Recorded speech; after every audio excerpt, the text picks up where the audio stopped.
guys, what's up? It's me, Gaby from Beyond the Bite. So today I am back and we are going to talk a little bit about this thing right here. I'm not flashing, I promise. My MediPort. That's my scar. So yeah, we're going to talk about MediPorts, all things MediPorts, my experience with them, and yeah, so let's get going. Okay, so a MediPort, I mean, that's pretty much what mine's called. I just call it a port when I tell people. A port, essentially, it's this like little round thing that's like connected to one of your main arteries. It's right under the skin. So it makes IVs and all that kind of stuff great. If IVs can be great, I don't know.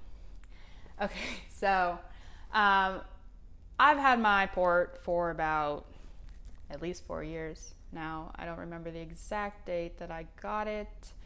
But I got it before I started the PK protocol. But backing up a couple of years, even before I got my diagnosis with Lyme, when I started to get really sick, I was constantly poked and prodded by needles. I was getting stuck at least once a week. That's a good number. Sometimes it'd be twice or more, depending on how many blood draws I was getting. At the beginning, it was mainly blood draws. It wasn't until I started getting IVIG that I started getting the actual IVs. And those were only every 2 weeks. So my arm had some time to recuperate. That being said, I have experienced a handful of crappy phlebotomists, I believe that's what they're called, the people that stick you. Terrible, terrible, terrible. Like, they should not be legally able to stick people with a needle. The best ones that I experienced were at NYU Hospital. Shout out to New York City. They were amazing. All of them were amazing. Even like the interns were just like on point every time they stuck me. So, that being said, when I got introduced to the PK protocol and found out that it had to be 4 to 5 times a week, I was a little concerned because my arms were already starting to scar up. It had gotten to the point with my IVIGs that they were having trouble getting the needles in, and we tried everywhere. I mean, we tried my arms, we tried my hands, we tried my feet. And let me just tell you, I never want to have an IV in my foot again. They are, by far, to me at least, the most painful. Sounds like a good idea, but if you ever like when you freaking like stub your toe, you know how painful that is. You're like, oh wow, I have a lot of nerves down there. Okay, it's not a good idea. So, yeah, never doing that again. But so it was getting to the point where we were not able to really get an IV in, and that was an issue. So when we started the PK protocol, it was 4 to 5 times a week. When I first started, we actually kept the I don't know what it's called. I don't know, the IV part in my arm for the 4 to 5 days. My doctor said it was okay. We would just wrap it, keep it super clean. We would disinfect it every day, obviously, and we would be flushing it every day. So it was fine. There was always constantly something happening with it. But it sucked, even though like I was able to get through it. Like, I felt like I had to walk around with like a stiff arm all the time. Super uncomfortable. I don't know how people deal with PICC lines. I don't know how they do that. I felt like I couldn't sleep, couldn't really shower that great easily. I am right-handed, and my right arm's always been my better friend than my left arm for IVs. So I mean, I had learned how to use my left hand for other reasons, for other medical reasons, when I couldn't use my right hand. So that wasn't too much of a problem. It just sucked to have something like stuck in your arm all the time, just to be blunt.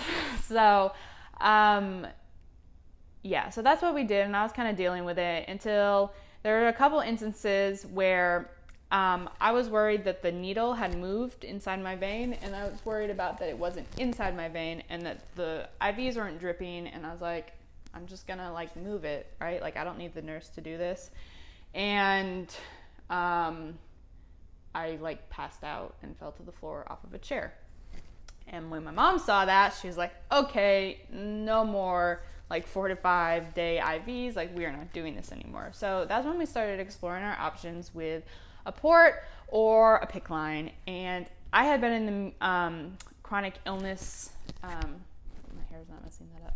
I had been in the chronic illness like community long enough to know that PICC lines never really ended well. I know that I'm sure there are people out there that have quote unquote good experiences with a PICC line, but everyone I had ever seen, it had gotten infected or it hurt too much or whatever. It just never ended well. So I decided to opt for the MediPort, and my PK protocol doctor, she found someone in New York as well that she recommended to put in the port. I don't know why, but like my experience with surgeons is always a great one. I don't know if they're putting on a front, but they always are like awesome people.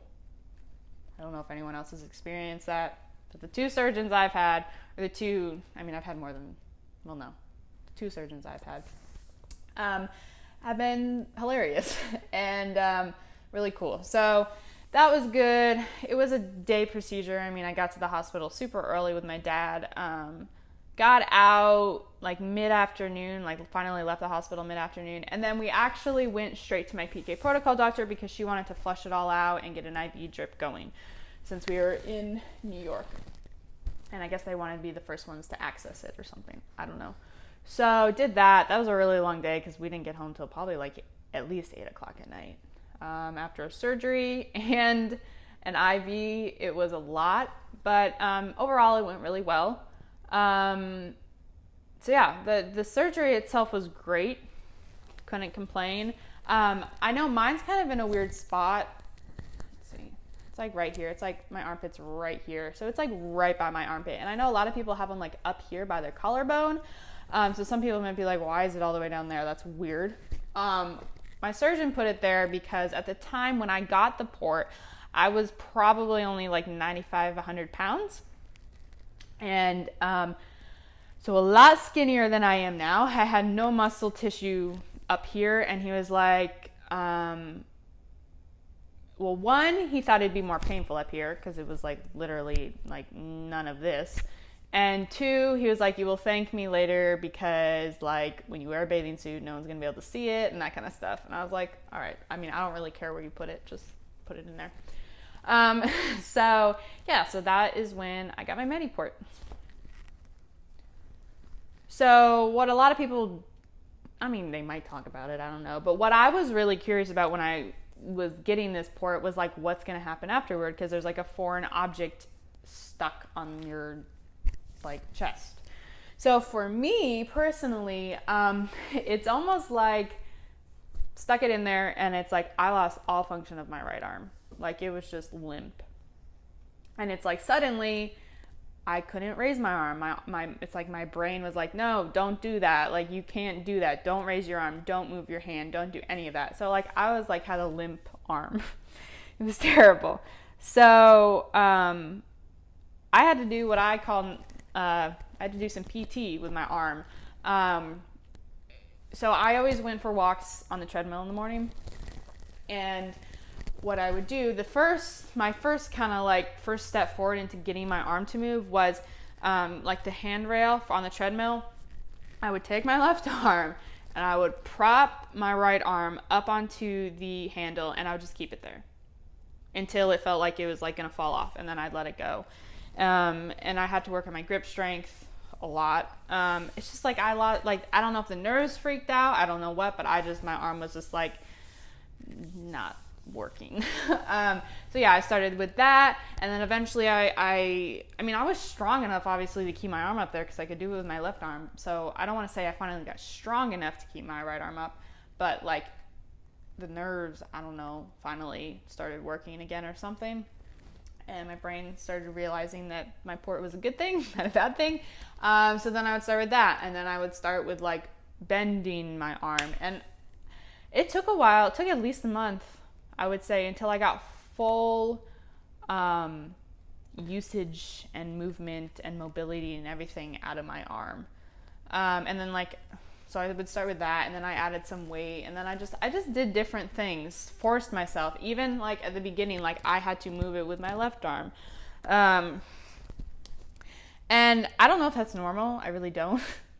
I never really looked it up. I didn't want to scare myself because I knew that, well, there was no turning back, essentially. I wasn't going to just get the port out. So that was kind of my first month with the port.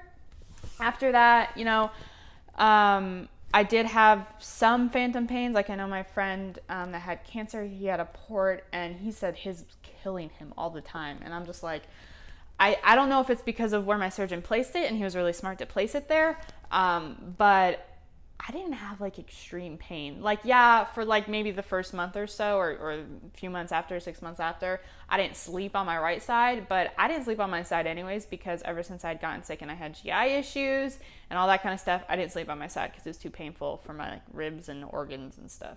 So maybe it's because I always slept on my back. I don't know. But I have had a really good experience with my port overall. I know some people it's not the case.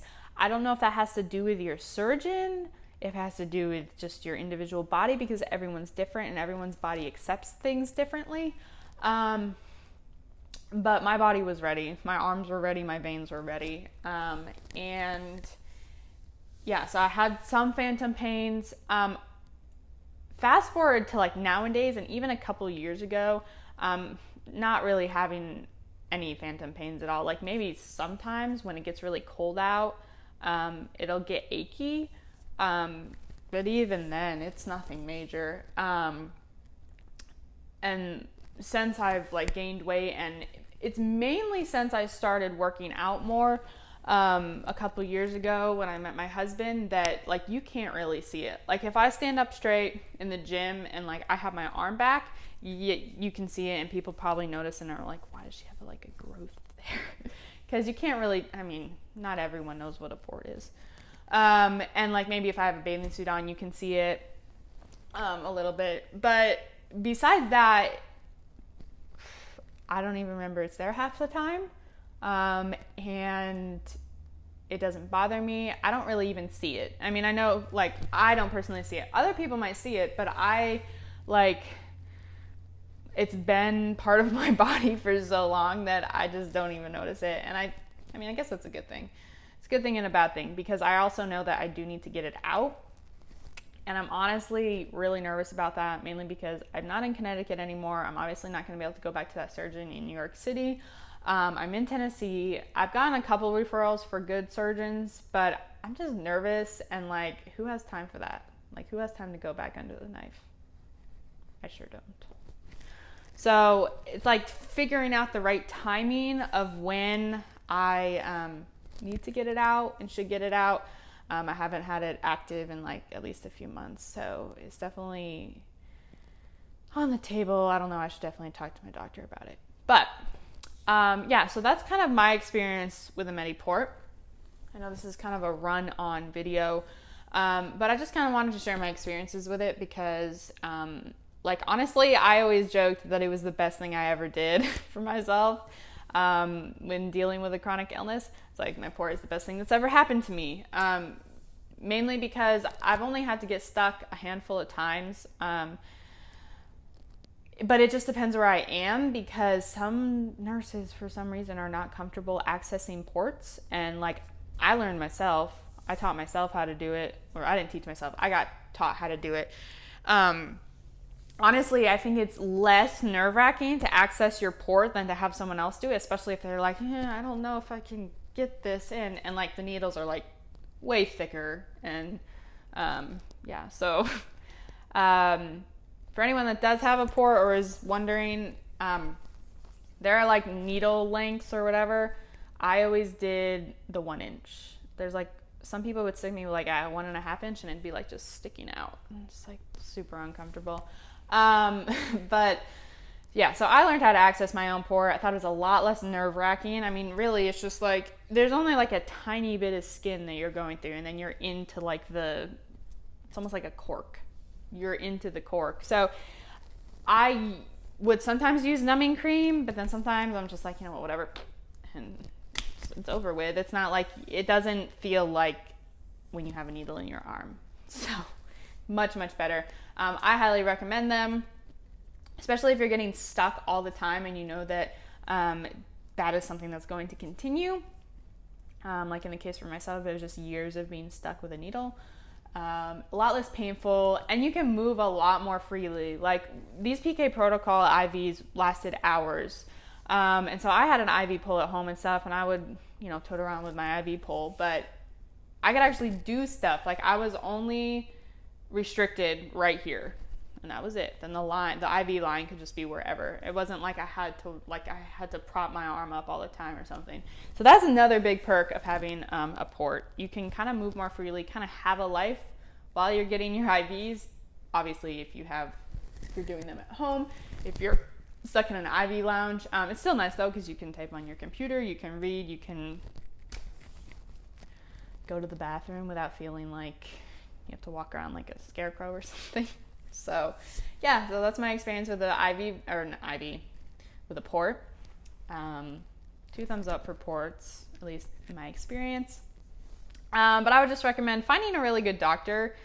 I'm pretty sure this guy did like plastic surgery and like all he did was ports or something. I don't know. He was very knowledgeable and made me feel super comfortable with it.